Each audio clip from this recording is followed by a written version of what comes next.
लडाख प्रवास अजून सुरू आहे. भाग 6. मला मात्र हरीशजींना भेटून पुढचा कार्यक्रम ठरवायचा होता. त्यामुळे थोडी विश्रांती घेऊन मी त्यांना भेटलो. खारदुंगला पास बरोबर थिक्से गुंफा, हेमिस गुंफा, शे पॅलेस आणि पँगॉंग लेक ही ठिकाणंही पाहावीत असं हरीशजींनी सुचवलं. आता हे सगळं करायचं तर निदान अजून 4 दिवस तरी हवेत. पण आता सगळे खूप थकले होते. शिवाय खिशातले पैसेही संपले होते.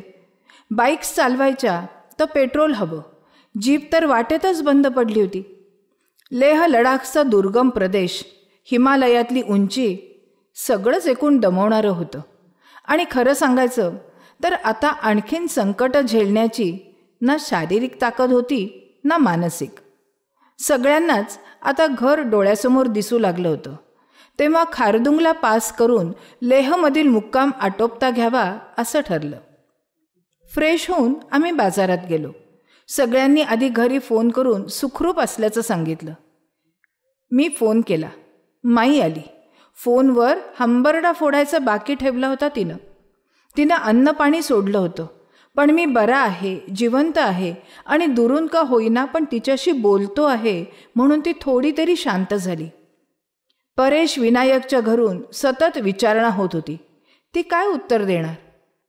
आपण माईला, मित्रांच्या घरच्यांना केवढ्या संकटात टाकलं याची आता थोडी थोडी जाणीव होऊ लागली होती. आता मनाली मार्गे जाण्याचा पर्यायच नव्हता. एकतर विमानानं मुंबई किंवा लेह श्रीनगर हायवेने श्रीनगर जम्मू करत पुढे जायचं. विमानानं जावं असं सगळ्यांना वाटत होतं, पण पैशांचा प्रश्न होता आणि त्यावेळी विमानाची एवढी सोयही नव्हती. वाईट हवामानामुळे बरेच वेळा विमान रद्द होत असे. बाईक्सचं काय करावं हाही प्रश्न होताच. महाराष्ट्र पासिंगच्या गाड्या कोण विकत घेणार? श्रीनगर मार्गावर तेव्हा दहशतवाद्यांचा धोका होता. केव्हा हल्ला होईल सांगता येत नव्हतं. आता काय करावं या विचारात असताना आम्हाला दारच्याला अडकलेले 3 ट्रकवाले दिसले. आमच्या मागोमाग तेही लेहला येऊन पोहोचले होते. त्यांनी लेहला ट्रक मोकळे केले होते आणि आता काही सामान घेऊन श्रीनगरला जाणार होते. त्यांच्यासोबत श्रीनगरपर्यंत जायचं असं ठरलं. आमच्याबरोबर चला असा त्यांचाही आग्रह होताच. छान सोबत मिळाली. पुन्हा एकदा परमेश्वराचं अस्तित्व जाणवलं. खरं तर ती 1 रात्र थांबून ते ट्रकवाले दुसऱ्या दिवशी निघणार होते. पण आमच्यासाठी आणखीन 1 दिवस थांबायची त्यांनी तयारी दाखवली. सौमित्र, गौतम आम्ही सगळे असे दुसऱ्या दिवशी खारदुंगला पासला जाणार होतो.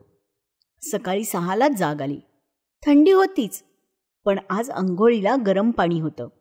अगदी दिवाळीच्या अंघोळीचा आनंद घेतला. आता आम्ही आमच्या मोहिमेच्या सर्वात महत्त्वाच्या खारदुंगला पासवर जाणार होतो. सगळेच खूप एक्साइट झाले होते. राजू आज ब्रँडिनॅलाला जीपचे स्पेअर पार्ट्स आणायला जाणार होता. त्यामुळे आम्हाला एका जीपची आवश्यकता होती. हरीशजींनी ती सोय करून दिली. आज थेट प्रवास होता. ब्रेकफास्ट करून निघालो. कलेक्टर ऑफिसमधून इनर लाईन परमिट काढून घेतलं आणि 12च्या सुमारास आम्ही खारदुंगला पासकडे जायला निघालो. पायथ्याशी आर्मी चेकपोस्टवर आमचं परमिट तपासण्यात आलं आणि आम्ही पुढे निघालो. जसे जसे आम्ही वर जाऊ लागलो तसे आजूबाजूचं गाव दिसू लागलं.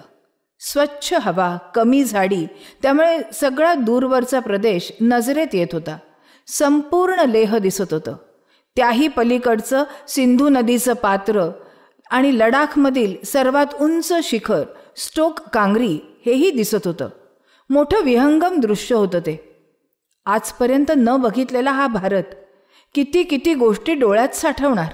जमतील तेवढे फोटो काढत होतो. खारदुंगला पास आता केवळ 16 किलोमीटरवर होता. वळणाचे चढाचे अरुंद रस्ते आमचं ड्रायव्हिंगचं कसब बघत होते. हवा आणखीन विरळ होत चालली होती. गाड्या चालवताना त्रास जाणवत होता. बाजूची खोल दरी नजर जाताच पोटात गोळा आणत होती. दुपारचे 3 वाजले. एका वळणानंतर अचानक रस्ता थोडा सरळ झाला आणि तो आनंदाचा क्षण आला. आम्ही आता 18,360 फूट उंचीवरच्या जगातल्या सर्वोच्च उंचीवरच्या रस्त्यावर होतो. आमचं उद्दिष्ट सफल झालं होतं. भारत माता की जय असं म्हणून आम्ही एकमेकांना मिठ्या मारल्या, एकमेकांचं अभिनंदन केलं. डोळ्यातलं पाणी थांबतच नव्हतं. आमचं स्वप्न साकार झालं होतं. उद्दिष्टपूर्तीचा हा आनंद काही औरच होता. तो शब्दात सांगणंच कठीण आहे.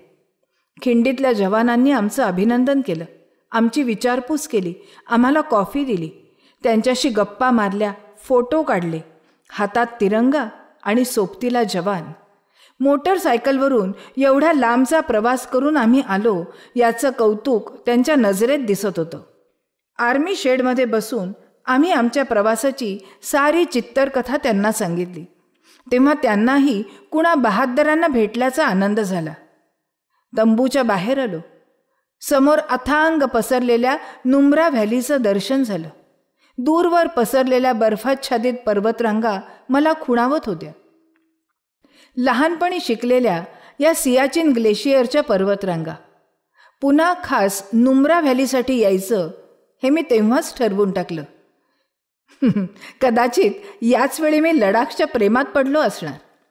खारदुंगला पास सोडला तर सगळीकडे बर्फाचंच राज्य होतं.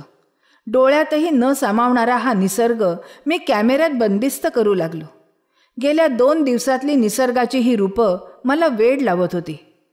असाधारण रंग, छटा. आता संध्याकाळचे 5:30 वाजत आले. आम्ही जवानांचा निरोप घेतला आणि परतीच्या रस्त्याला लागलो. हवेतला गारवा वाढत होता. आता सर्व उताराचा रस्ता होता. गाड्या न्यूट्रलमध्ये होत्या.